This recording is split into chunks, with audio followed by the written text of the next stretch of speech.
Have you ever walked into a restaurant planning to spend maybe 20 bucks, and somehow you leave spending 45, and you cannot even explain how it happened? It is not because you are bad with money. It is because the menu is not a list of food. It is a battlefield of psychological warfare. Picture average Dave on a date at a nice steakhouse. He opens the menu trying to play it cool. He sees a $140 Tomahawk ribeye. His brain instantly says, "Absolutely not."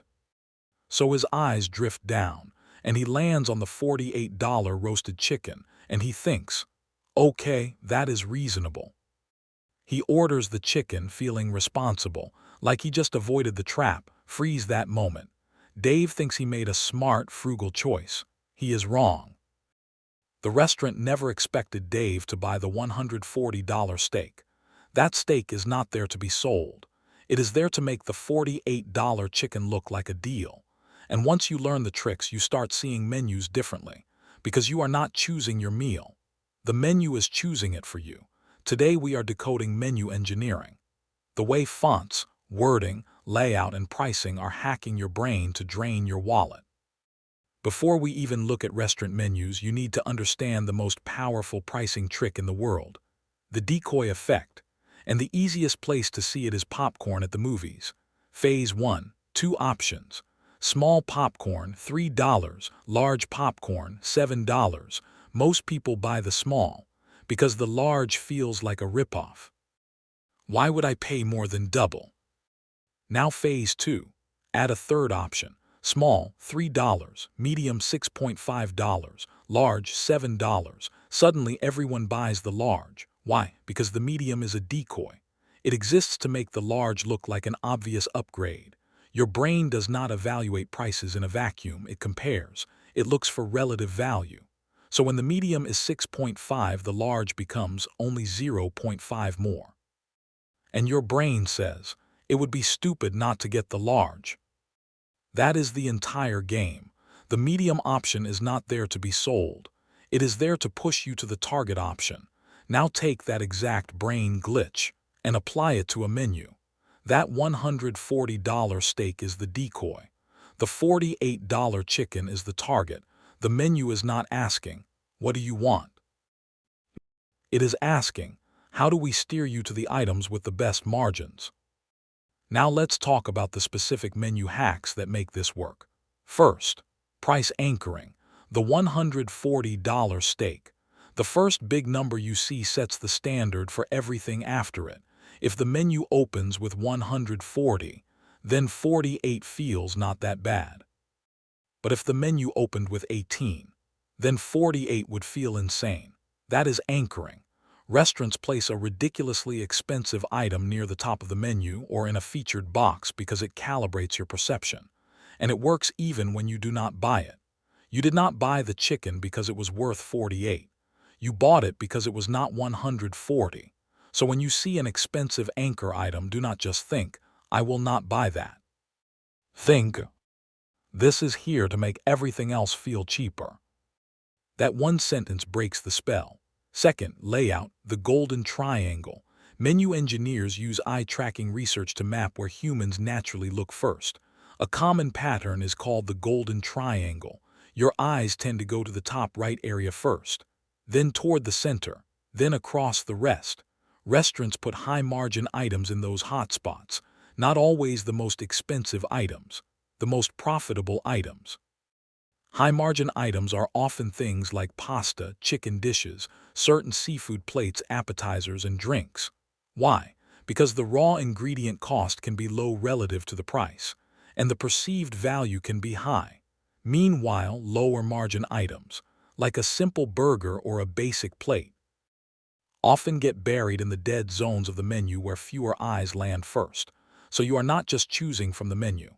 The menu is choosing what you notice. A practical way to fight this: do not start where your eyes naturally land. Scan the entire menu deliberately first, like you are searching for something specific, because the fastest way to lose is to let the menu guide your attention. Third, the pain of paying, currency removal. Notice how fancy menus do not use dollar signs. They do not say $48, they say 48, or 48.00, or they just list the number. That is not aesthetics. That is psychology. The dollar sign triggers pain. It activates the "I am spending money" feeling. Removing it makes the number more abstract. Your brain is not thinking, "I am spending $48. Your brain is thinking, "I am selecting option 48. It sounds silly, but it works.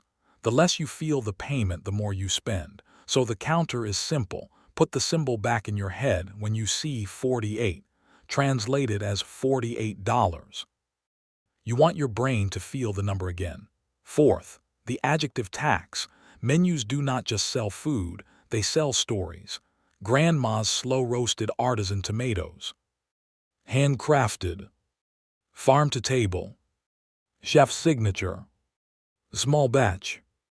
Every adjective is a value amplifier. And the brutal truth is that every adjective often adds about $2 to the price, because it increases perceived value without increasing your ability to verify it. Sometimes it is legitimate, better sourcing, better execution, but many times the adjectives are just a marketing layer that makes you stop comparing, because you are not comparing prices anymore. You are buying a narrative, so use a simple filter.